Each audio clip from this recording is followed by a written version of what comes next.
يا مساء الخير والسرور، شلونكم؟ شخباركم؟ اليوم وصفتنا من يا المطبخ مساء الخير الكويتي، والسرور، المموش أو مموش الربيان. وصفتنا أكلة جدا لذيذة. بالبداية باخذ بصل وبذبله من غير زيت، بعدين بضيف زيت وسمنة.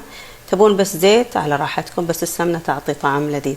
بعدين حطيت الربيان عندي منظف، بقلبه بحط ثوم مبشور وزنجبيل مبشور، بحط بهارات اللي تبونها. حطيت كركم وفلفل أسود وكاري باودر وإلى آخره، بكتبها لكم.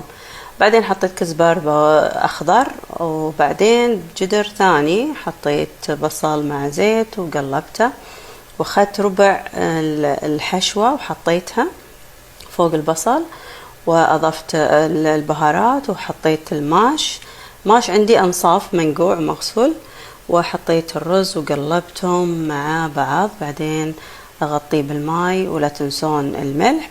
أغطي عليه وأخليه لين يترسح. بنسوي دقوس الصبار، عندي زيت وثوم مبشور، وبحط عليه فلفل دراز وبحركهم.